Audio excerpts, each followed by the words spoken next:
HIV से तुलना सनातन की ये कहाँ तक ठीक है? डेंगू कह रहा, कोई मलेरिया कह रहा, कोई कुछ कह रहा है। देखिए वो बीमारी तो तब भी ठीक की जा सकती है, लेकिन ये ऐसी बीमारी है कि जो छुआछूत इसमें इतनी भयानक है कि इसको ठीक ही नहीं किया जा रहा। 5000 साल हो गए अभी तक ठीक ही नहीं हो रहा। रोज आए दिन घटनाएं हो रही हैं। रोज कभी किसी महिलाओं को नंगा करके कैसे मणिपुर में कैसे करा, किसी के ऊपर मूता जा रहा है, किसी के मूछे रखने पे मारा जा रहा है, किसी को घोड़ी पे चढ़ने पे मारा जा रहा है। अरे भैया अब तो संविधान के लागू होने के 78 वर्ष हो गए, अब तो कम से कम अब तो तुम हमें अपना मान लो। और अगर हमें किसी से लड़वाना हो, दूसरे धर्मों से लड़वाना हो, तो हमें सनातनी और हिंदू बना करके लड़वा देते हो। लेकिन अब लोगों को समझ आ गया है, जैसे अभी नूह में हुआ या यहाँ पर हुआ, हमारे लोग गए नहीं, वो समझ गए भाई। बीजेपी के मंत्री कह रहे हैं बर्दाश्त नहीं किया जाएगा बिल्कुल भी। नहीं तो मत करो, हम भी तो लड़ने को तैयार बैठे हैं। हम भी तो या तो हार या प्यार, हम भी मरेंगे। आप आओ मैदान में। अब हम छुआछूत बर्दाश्त नहीं करेंगे। अब भारत के संविधान के हिसाब से हम इस देश के नागरिक हैं। We the people of India, हम भारत के लोग हैं, भारत के नागरिक हैं। तुम हमें आज भी हम जातियों से बुलाओगे, आज भी तुम हमारा जातिगत अपमान करते हो, आज भी तुम हमें ये बोलते हो कि ये नीच है या फलाना है, हमारे विरुद्ध का वो एट्रोसिटी करते हो, तो अब हम भी क्यों बर्दाश्त करेंगे? बहुत हो लिया, अब बर्दाश्त नहीं होगा किसी भी हालत में। अब हम भी लड़ेंगे, जो भी होगा देखिए। जिस तरीके से भारत के संविधान के विरुद्ध बोल रहे हैं, जिस तरीके से इसको हिंदू राष्ट्र बनाने की बात कर रहे हैं, तो उदयनिधि ने बिल्कुल सही मौके पर इस बात को रखा और इसका हम समर्थन कर रहे हैं, बिल्कुल पुरजोर समर्थन कर रहे हैं। क्योंकि ये किसी भी तरह का भेदभावपूर्ण ये धर्म खत्म होने चाहिए, जिसमें इंसान को इंसान ना माना जाए। मानव द्वारा मानव के शोषण के विरुद्ध जो धर्म है, जो वेद है। आप सनातनी नहीं है? नहीं, मैं नहीं हूँ सनातनी, मैं तो आदि धर्मी हूँ। देखो मैं तो आदि हूँ, आदिवासी हूँ, इस देश का मूल निवासी हूँ मैं। जो पुराना, हम तो प्राकृतिक धर्म को मानने वाले लोग हैं, आदिवासी। तो हम तो बिल्कुल इनमें है ही नहीं है। ये तो बाद में आए, बाहर से आए लोग हैं।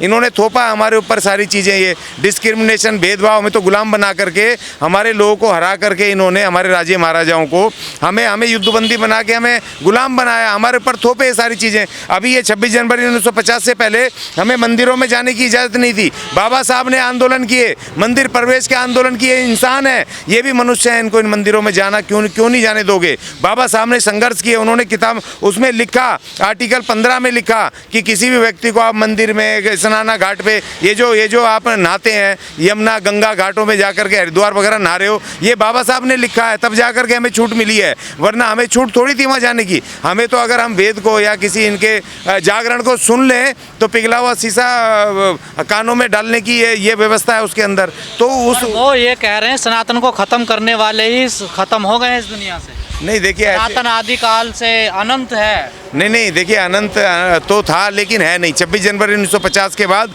ये तमाम इनको हटा करके बाबा साहब ने संविधान दिया, और उस महान संविधान में सबको बाबा साहब ने पहली लाइन में लिखा, we the people of India, हम भारत के लोग। लेकिन इस देश के जो 70 साल से जो इस पे शासन किया देश के ऊपर, उन्होंने संविधान की उस लाइन को लागू नहीं किया, आर्टिकल 17 को लागू नहीं किया, जिसमें लिखा था किसी भी तरह का किसी अस्पृश्यता करना, किसी भी तरह वो गैर कानूनी होगा, उसको लागू नहीं किया। इसी वजह से तो ये तमाम बचे हैं। बाबा साहब ने आर्टिकल 25 में लिखा था, भाई जिसको जो धर्म अच्छा लगता है उसको माने। आप फोर्स कैसे कर सकते हो? इस देश को हिंदू राष्ट्र कैसे बना सकते हो? किसी एक धर्म का, वो भी वो धर्म जिसने कि हमें सदियों से गुलाम बना के रखा। तो बाबा साहब की जो लड़ाई है, हमारे महानायकों की जो लड़ाई है, उसको ऊंच नीच छुआछूत सनातन में है, बिल्कुल है, खुला है। देखिए अभी 4 महीने पहले जो डॉक्टर चंद्रशेखर ने जो लड़ाई शुरू करी थी कि जो रामचरितमानस में जो लिखा हुआ है, ढोल गवार शूद्र पशु नारी, और उसका अभी देखिए कल की घटना है, ये सनातन है, मथुरा में। हाँ उन्हीं का तो है ना ये।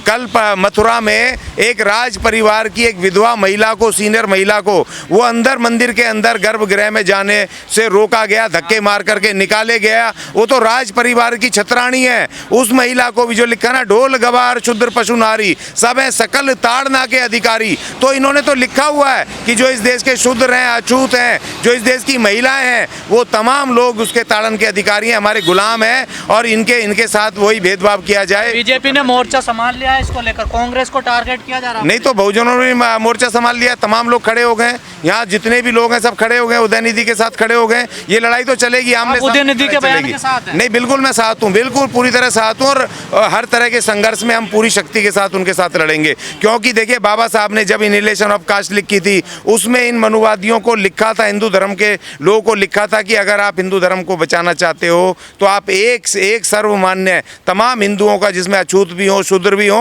एक सर्वमान्य आप वेद का एक वेद होना चाहिए, एक उसका ग्रंथ होना चाहिए, धार्मिक ग्रंथ, उसको आप तैयार कर लो। और जो ब्राह्मण जो समान अधिकार, हाँ, जो पुजारी बने वो पुजारी को स्टेट घोषित करना चाहिए, उसकी प्रॉपर पढ़ाई हो, जो उसकी डिग्रियां हो, इंटरव्यू हो, उसके बाद वहाँ पुजारी जाति के आधार पे ना हो, जाति के आधार पे ना हो। जो भी स्टालिन कर रहे हैं, जो वहाँ पर कर रहे हैं, वो बाबा साहब की उसी बात को लागू कर रहे हैं कि भैया पढ़ाई हो प्रॉपर तरीके से, क्योंकि ज्योतिष की भी आज पढ़ाई हो रही है और ये पूजा पद्धति कैसे होती है उसकी भी पढ़ाई हो।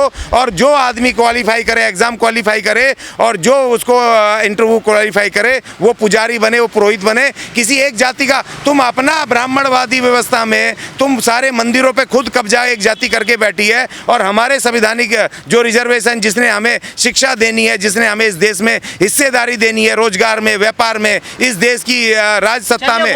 देखिए, लड़ाई आज की नहीं है, ये बहुत पुरानी लड़ाई है और इस लड़ाई को आप ले सकते हैं कबीर साहब से लेकर के, रविदास जी से लेकर के, और आगे आकर के माता दीन से लेकर के, और उसके बाद आप इसको देखेंगे तो हमारे बिरसा मुंडा से लेकर के और हमारे महात्मा पेरियार जी, महात्मा फूले, सावित्रीबाई फूले, और उनके बाद संत गाडगे महाराज और बाबा साहब डॉक्टर भीमराव अंबेडकर, और उनके बाद जो आखिरी हमारे महानायक जो हमारे मान्यवर कांसीराम जी हैं, इन तमाम लोगों की लड़ाई इसके विरुद्ध रही है। और बहन मायावती भी लगातार उस मिशन को लेकर के, उस संघर्ष को लेके चल रहे हैं। और अभी जो लड़ाई चल रही है, अभी पीछे भी कुछ दिन पहले जो संघर्ष हुआ था, जो डॉक्टर चंद्रशेखर थे, वो बिहार के शिक्षा मंत्री, उन्होंने जो उसके बारे में बताया, ढोल गवार, शूद्र, पशु, नारी और इन सब के बारे में बताया भी, इसमें तो भर भर के गालियाँ लिखी हुई हैं तमाम रामचरितमानस में, तमाम चीज़ों में।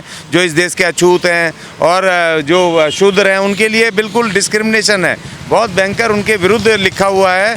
तो अब ये जो अभी उदयनिधि ने जो ये बात कही है सनातन के ऊपर, तो अब ये तो बाबा साहब ने बहुत पहले कर दिया था, उसको मनुस्मृति को जलाया था बाबा साहब ने।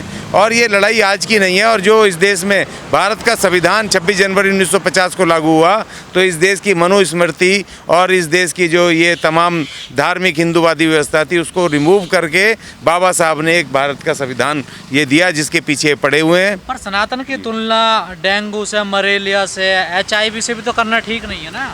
नहीं, देखिए, जब आपके साथ इतना बुरी हालत होगी, आपको पीटा जाएगा, आपके ऊपर पेशाब कर दिया जाएगा, आपको मंदिरों में नहीं जाने दिया जाता, आपका बच्चा अगर किसी ब्राह्मण टीचर के उसे मटके से पानी पी ले तो उसको पीट के मार दिया जाता है। जब इतना भारी डिस्क्रिमिनेशन अभी भी चल रहा है और महिलाओं के विरुद्ध, SC/ST महिलाओं के विरुद्ध नंगा करके उनको जिस तरह से मणिपुर में और घुमाया जा रहा है, तो अब ये सनातनी, ये धर्म के लोग जो हैं, जो हमें SC/ST को हिंदू बनाते हैं, सनातनी बनाते हैं, तब ये कहाँ चले जाते हैं? तब ये अपने लोगों को रोकते क्यों नहीं है?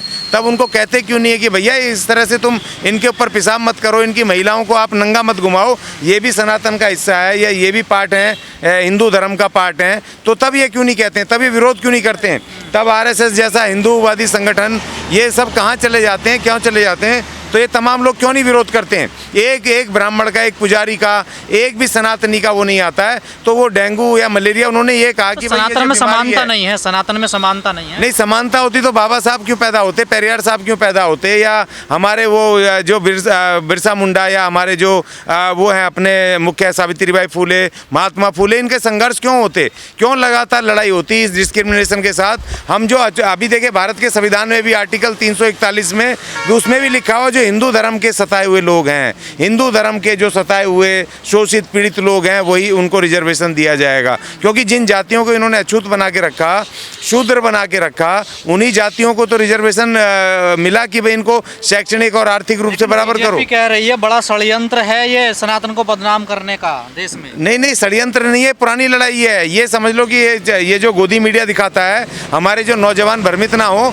ये पुरानी, सदियों पुरानी लड़ाई है और ये अचानक यकायक नहीं आई है, ये पुरानी लड़ाई है। और दूसरी बात ये कि सही मौके पर, क्योंकि 2024 का चुनाव सर पे है और जिस तरह से हिंदूवाद को ये प्रमोट कर रहे हैं और हिंदू राष्ट्र की कहानी सुना रहे हैं, इनके जो ये वो हैं ऋषि मुनि और ये जो इनके बाबा कथावाचक,